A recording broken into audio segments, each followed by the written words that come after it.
In this week's new GTA Online update, the money, bonuses, as well as the vehicle discounts were pretty good. We also got a solid discount on the bunker this week as well, which I think players are pretty happy about. And we covered all that in my news video on Wednesday, my Friday buyer's guide for the discounts, as well as my Saturday money guide for the bonuses so far. And so for many, I think those features will be the highlight of this week in game.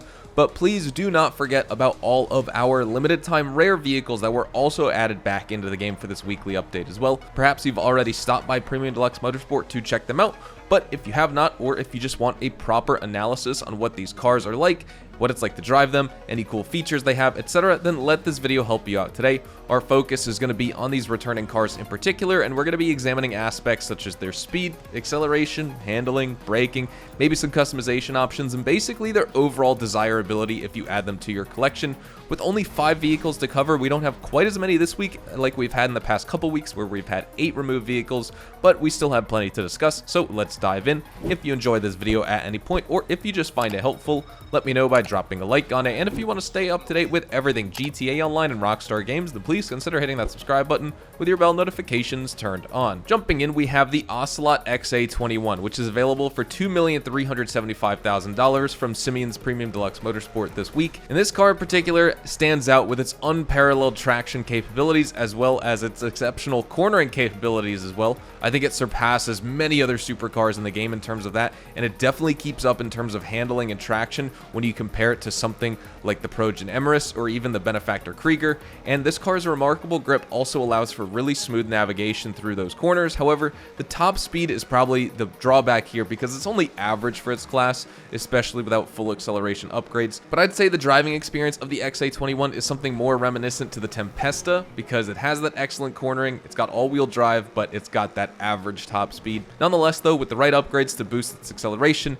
it becomes a god warrior in races in my opinion, and that becomes particularly apparent in the hands of a driver who's really good at driving in this game and someone who's been racing for a while. I think they'll really appreciate this vehicle, and the real-life influences of this car are pretty awesome too. You get the design that merges influences from the Jaguar CX-75 most notably, but you also get heavy design cues from the McLaren P1 with other minor design cues from the 2014 to 2019 Jaguar F-Type as well as the 2007 to 2019 Maserati Gran Turismo, creating what I think is the most visually striking and high-performing vehicle from this week's limited time return of cars. Now moving on to number 2, we have the Pagi Terrero that's for sale at Simeon's Premium Deluxe Motorsport. We kind of reviewed this in my buyer's guide, so I will just go through it quickly right here.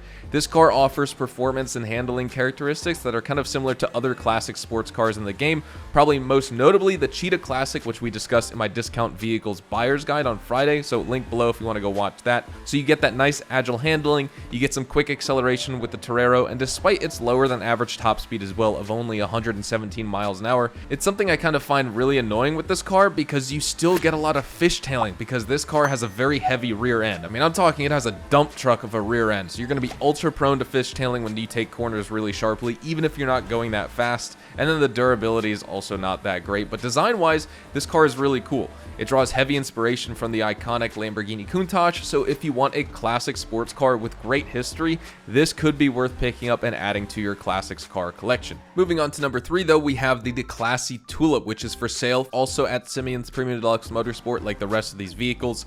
This is a muscle car that's inspired by the 1972 Chevrolet Chevelle Malibu, so it combines impressive speed and handling, but it does drive in a very kind of challenging way, I guess you could say. It's characterized by high wheel spin on takeoff and a major tendency to oversteer here, so it's going to require very careful and skillful handling, especially if you take on bumps or you jump with this car over, massive jump or something like that. It's very unstable, so be careful. While upgrades will of course improve the performance and the handling of this muscle car, they don't really fully mitigate its oversteer. But if you're really good at driving in this game, particularly when it comes to the Tulip, it actually showcases incredible potential in races, so keep that in mind if you're just like racing muscle cars and you think the Buffalo STX is going to be the way to go. Honestly, someone driving a Tulip may give you a run for your money if they are really good at driving it. And then of course, this car, interesting side note here, it makes that noteworthy appearance in the first GTA 6 trailer where Lucia and Jason are robbing the Port Gellhorn pawn and gun shop, and they're in the getaway towards the end of the trailer, so that's kind of cool right here. This car that I have in game is kind of based on it, but it wasn't intentional because I bought this car and customized it before that trailer trailer even came out. So maybe I'll go back, revisit this car, and change the red color to make it 1-to-1 just like the trailer soon, but maybe not. Moving on to number 4, we have the Rune Chrec. This is just a fun little car to toy around the map in. It's a small 4-cylinder engine, it's got a high revving sound, and it's probably most similar to the EC Classic. You get this crazy torque-induced wheel spin under heavy acceleration, you get a very average and mid top speed, but it does compensate for that with a really quick and responsive handling that includes some oversteer at those low speeds. And this car also has a firm suspension and the great ability to power slide around corners, so that kind of stands out as the cool feature here.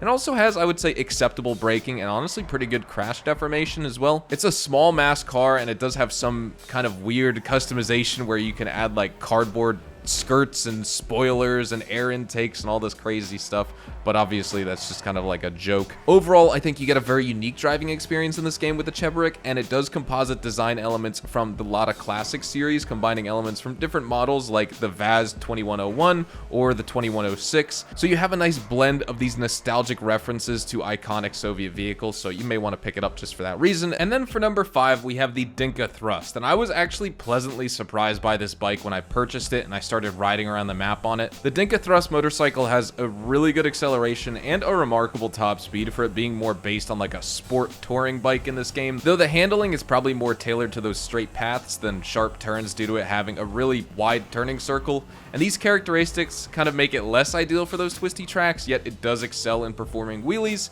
enhancing its acceleration. So in a straight line, it could probably still keep up with the Bati 801 or even the Nagasaki Shinobi in my opinion. You kind of get design elements inspired by the 2010 Honda DN01, as well as the CTX 700 and the CTX 1300 as well. So you get a lot of different Honda sport touring bikes with this vehicle. So with all that being said, that's going to wrap up our exploration of these 5 vehicles that have returned to GTA Online in the latest weekly update. We've highlighted a range of models here, including the XA21, the Terrero, the Tulip, which all cater to some diverse automotive preferences, and while some other vehicles we talked about like the Chrec and the Thrust, those probably are going to cater to a more specialized audience out there with their unique features. But overall, I'd say the rarity and reintroduction of all these cars add considerable value to you collectors in the game out there. So definitely don't miss out and at least test drive these vehicles this week for yourself if you have not already, because who knows, you may really like one, so you can add it to your garage. Hopefully you all enjoyed the video here today, and if you did, hopefully I earned your like on it. And of course, if you are new to my channel and you want to stay up to date with all the best GTA Online and Rockstar Games content, then please consider hitting that subscribe button so you don't miss out on a single thing we post here on the channel. We consistently talk about updates, news, information, tips, tricks, and even leaks, and we'll keep you updated here on the channel daily, so make sure you hit that subscribe button. If you want to follow me over on Twitch, Twitter, and Instagram, those are the best places to get connected with me outside of YouTube, and you're more than welcome to ask me any questions on those platforms. You can follow me at HazardousHDTV, and all of my social media links can be found in the description down below. With all that being said, thank you all so much for watching. Hopefully you all have a fantastic day, and I will see you guys in the next GTA Online video. Adios, amigos.